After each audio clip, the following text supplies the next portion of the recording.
25 अप्रैल 1971 तत्कालीन भारतीय प्रधानमंत्री इंदिरा गांधी ने एक बड़ी मीटिंग में देश के थल सेना अध्यक्ष से कहा कि पाकिस्तान को सबक सिखाने के लिए अगर जंग करनी पड़े तो करे, उन्हें इसकी परवाह नहीं। इंदिरा गांधी को ऐसा इसलिए कहना पड़ा था क्योंकि उस वक्त भारत के पूर्व में बसा पाकिस्तान का वो हिस्सा जिसे अब बांग्लादेश कहा जाता है, वहाँ ऐसा कुछ हो रहा था जिसका सीधा असर भारत पर पड़ रहा था।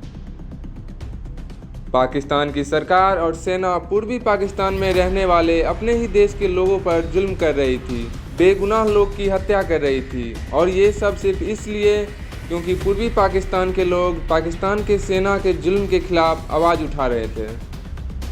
उनकी आवाज़ दबाने के लिए पाकिस्तान ने पूर्वी पाकिस्तान में नरसंहार शुरू कर दिया। अपनी जान बचाने के लिए लोग वहाँ से भागने लगे और ये शरणार्थी पूर्वी पाकिस्तान के सीमा से लगे भारतीय राज्यों में पहुंच गए। पूर्वी पाकिस्तान के करीब 10 लाख लोग भारत में शरणार्थी बनकर आ गए।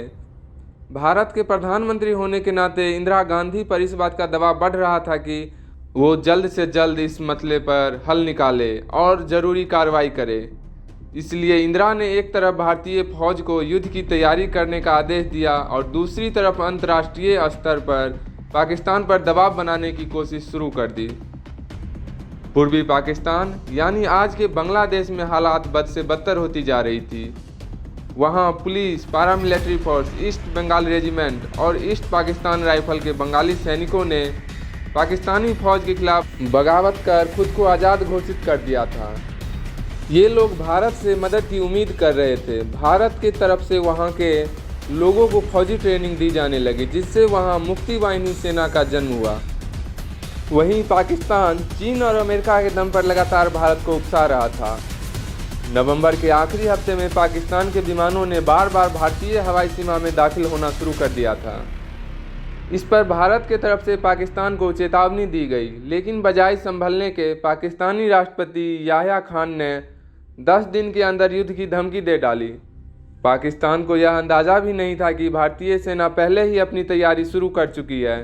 इंदिरा के इरादे पक्के थे, युद्ध का माहौल बनता जा रहा था।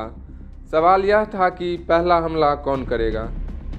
पाकिस्तान भारत की तैयारी का अंदाज़ा नहीं लगा पाया और 3 दिसंबर 1971 को पाकिस्तानी विमानों ने भारत के कुछ शहरों पर बमबारी करने की गलती कर दी। हमले की खबर मिलते ही इंदिरा सीधे मैप रूम पहुंची, जहां उन्हें हालात का ब्यौरा दिया गया। उस वक्त रात के 11 बज चुके थे। सेना के अफसरों से बैठक के बाद इंदिरा ने कैबिनेट बैठक बुलाई और फिर विपक्ष के नेताओं से मुलाकात की और उन्हें भी पूरे हालात की जानकारी दी। आधी रात हो चुकी थी जब इंदिरा ने ऑल इंडिया रेडियो के जरिए पूरे देश को संबोधित किया। हम समझते हैं कि केवल हम भारत के लिए नहीं लड़ रहे हैं, केवल अपने उसूलों के लिए नहीं लड़ रहे हैं। हम आज सारी दुनिया में जो दबे हैं, सारी दुनिया में जो वर्षों से, आज के नहीं, जो सदियों से दबाए गए हैं, चाहे वो अपने दबाएपन को न पहचान सके, वो अपनी गुलामी को नहीं पहचान सके, लेकिन हम पहचानते हैं और हम जानते हैं कि उससे आज हम नहीं लड़ेंगे तो यही धक्का हमको लगेगा। इंदिरा ने भारतीय सेना को ढाका के तरफ बढ़ने का हुक्म दे दिया। वहीं भारतीय वायुसेना ने पश्चिमी पाकिस्तान के अहम ठिकानों पर और हवाई अड्डों पर बम बरसाने शुरू कर दिए। भारत के तीनों सेनाओं ने पाकिस्तान की ज़बरदस्त नाकेबंदी की थी। 3 दिसंबर के हमले का जवाब भारत ने ऑपरेशन ट्रीडेंट शुरू करके दिया। 4 दिसंबर 1971 को ऑपरेशन ट्रीडेंट शुरू हुआ। भारतीय नौसेना ने भी युद्ध के 2 मोर्चे संभाल रखे थे। एक था बंगाल के खाड़ी में समुद्र की ओर से पाकिस्तानी नौसेना को टक्कर देना और दूसरा पश्चिमी पाकिस्तान सेना का मुकाबला करना। 5 दिसंबर को भारतीय नौसेना ने कराची बंदरगाह पर ज़बरदस्त बमबारी कर पाकिस्तानी नौसैनिक मुख्यालय को तबाह कर दिया। पाकिस्तान पूरी तरह घिर चुका था। इस बीच इंदिरा ने बांग्लादेश को मान्यता देने का ऐलान कर दिया। उधर अमेरिका ने पाकिस्तान के मदद के लिए अपनी नौसेना का सबसे शक्तिशाली 7वां वेरा बंगाल के खाड़ी के तरफ भेज दिया, जिसके जवाब में इंदिरा ने सोवियत संघ के साथ हुई संधि के तहत उन्हें अपने जंगी जहाज को हिंद महासागर में भेजने के लिए कहा।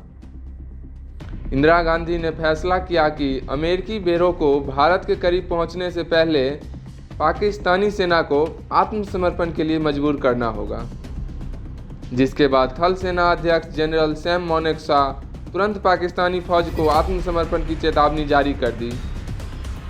उस वक्त भारतीय सेना ढाका को 3 तरफ से घेर चुकी थी। 14 दिसंबर को भारतीय सेना ने ढाका में पाकिस्तान के गवर्नर के घर पर हमला कर दिया। उस वक्त वहां पाकिस्तान के सभी बड़े अधिकारी गुप्त मीटिंग के लिए इकट्ठा हुए थे। इस हमले से पाकिस्तानी फौज के हौसले पस्त हो गए। जनरल नियाजी ने तुरंत युद्ध विराम का प्रस्ताव भिजवा दिया, लेकिन भारतीय थल सेना अध्यक्ष सैम मोनेक्सा साफ कर दिया, अब युद्ध विराम नहीं बल्कि सरेंडर होगा। पाकिस्तान कमांडर नियाजी ने पहले लेफ्टिनेंट जनरल अरोरा के सामने सरेंडर के कागज़ पर दस्तखत किए और फिर अपने पिल्ले उतारे। सरेंडर के प्रतीक के तौर पर नियाजी ने अपना रिवॉल्वर जनरल अरोरा के हवाले कर दिया। पाकिस्तान के सरेंडर के साथ ही इंदिरा गांधी ने ये ऐलान कर दिया, भारत ने सिर्फ 14 दिन में पाकिस्तानी सेना को हथियार डालने के लिए मजबूर कर दिया। और इस तरह इंदिरा ने पाकिस्तान को तोड़कर 2 टुकड़े कर दिए।